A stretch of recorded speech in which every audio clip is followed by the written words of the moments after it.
नमस्कार. ही कथा जहाज प्रवासात भेटलेल्या दोन प्रेमिकांची आहे, जे 6 महिन्यानंतर एम्पायर स्टेट बिल्डिंगवर भेटण्याचे ठरवतात. पण नियती त्यांच्या प्रेमाची परीक्षा घेते. लिओ मॅक्री दिग्दर्शित ॲन अफेअर टू रिमेंबर हा 1957 सालातील एक अमेरिकन रोमॅन्टिक चित्रपट आहे.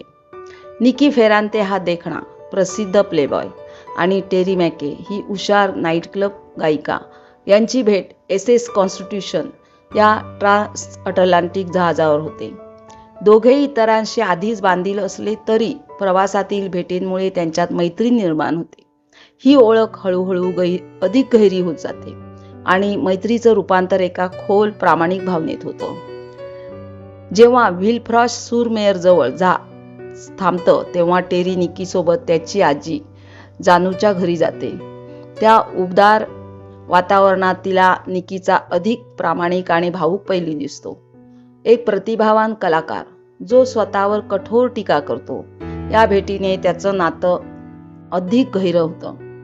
नंतर न्यूयॉर्क शहर येथे परतल्यावर दोघेही 6 महिन्यांसाठी वेगळं होण्याचा निर्णय घेतात. आपल्या भावना खऱ्या ठरल्यास ते एम्पायर स्टेट बिल्डिंगच्या शिखरावर पुन्हा भेटण्याचं वचन देतात. ठरलेल्या दिवशी टेरी एम्पायर स्टेट बिल्डिंगकडे धावत असताना अपघातात गंभीर जखमी होते आणि रुग्णालयात दाखल होते.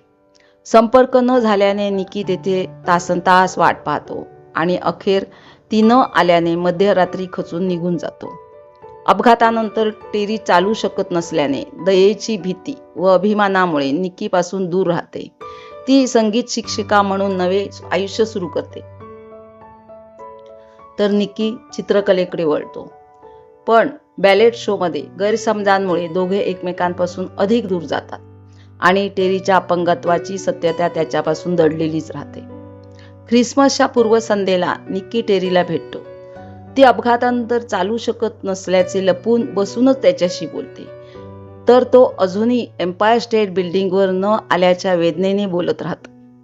निरोप घेताना तो आजीची शाल देतो आणि त्यांच्या पहिल्या भेटीवर आधारित चित्राचा उल्लेख करतो आणि न सांगितलेल्या सत्यामुळे दोघांच्या मनात वेदना दाटून येतात. मग अचानक त्याच्या आवाजात कंप येतो. तो थांबतो. तुकडे जुळायला लागतात. मित्राने सांगितलेले वर्णन, जी एम्पायर स्टेट बिल्डिंगवर कधीच आली नाही आणि जी आता त्याच्यासमोर सोफ्यावर बसलेली आहे, ती अजूनही उठून निरोप देण्यासाठी उभी राहिलेली नाही. चित्र व्हीलचेअरमधील एका स्त्रीला दिल्याचा उल्लेख करताच तो स्तब्ध होतो.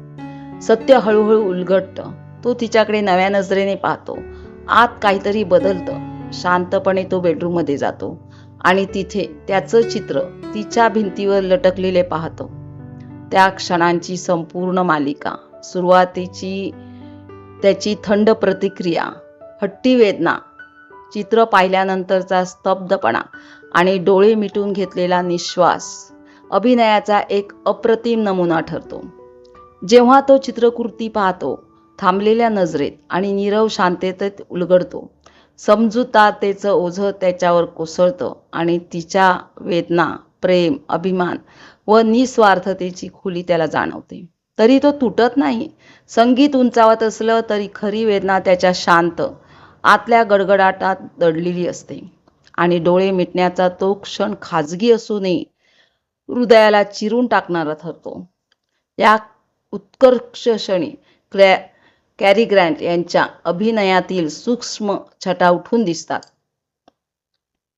मोठ्या संवादाऐवजी डोळ्यातील चमक, थांबलेला श्वास आणि शांत निश्वासातून सत्य उलगडते. वेदना व अभिमान विरघळतात. निकी तिच्याजवळ गुडघ्यावर बसतो आणि दडपलेलं प्रेम अखेर उघडून बाहेर येतं. त्याचा चेहरा बदललेला, उघड, असुरक्षित, काळजीने आणि प्रेमाने भरलेला. तो तिच्याकडे रागाने नाही तर वेदनाने ओथंबलेल्या कोमल नजरेने पाहतो. टेरी आवाज थरथरत अश्रूच्या उंबऱ्यावर उभी राहून हळूच म्हणते, "ओ डार्लिंग, अशा नजरेने माझ्याकडे पाहू नको." आणि मग तो वेदनेने विचारतो, का सांगितलं नाहीस मला?" कॅरी ग्रँट त्या क्षणात प्रेम, अभिमान, दुःख आणि पुनर्मिलन अप्रतिम सूक्ष्मतेने साकारतो. चित्रपटाच्या शेवट त्यांची हृदयस्पर्शी मिठीत होतो. टेरी आशेने थरथर त्या आवाजात म्हणते, "यासाठी कुणालाही दोष देऊ नकोस. चूक फक्त माझीच होती. मी वर पाहत होते, स्वर्गाच्या सर्वात जवळची गोष्ट कोण आहे ते शोधत, आणि तिथे तूच होतास. काळजी करू नकोस. तुला चित्र काढता येतं तर मला चालता येईल. काही घडू शकतं नाही का? हे अंतिम क्षण केवळ प्रेमाची नव्हे, तर उपचार, विश्वास आणि श्रद्धेच्या लहान चमत्कारांची शांत पुष्टी ठरतात. अशा खोल दुःखानंतरही जिवंत राहू शकते, हे ते हळुवारपणे सांगतात. शेवटचे दृश्य शीर्षकानंतरही मनात रेंगाळते. उत्कंठा, क्षमा आणि भावनिक सौंदर्य यांचा संगम साधत अॅन अफेअर टू रिमेंबरला खऱ्या अर्थाने अमर प्रेमकथा बनवते. लिओ मॅक्री यांच्या दिग्दर्शनात भावनिक गहिरेपणा, दृश्यात्मक सौंदर्य आणि शाश्वत रोमॅन्टिक आकर्षण दिसून येते. भावना आणि आध्यात्मिकतेचा सुरेख मिलाप साधत त्यांनी संयत गती आणि संगीताच्या नजाकतीतून एक नाजूक प्रेमकथा उभी केली आहे. कॅरी ग्रँट यांचा निक्की फेरांते सुरुवातीला देखणा बेफिकर प्लेबॉय वाटतो, पण टेरीवरील प्रेमानंतर त्याच्या संयत आत्ममग्न अभिनयातून संवेदनशीलता खुलते. आजी जानूसोबतचे प्रसंग आणि शेवटचा भावनिक क्षण विशेष हृदयस्पर्शी ठरतो.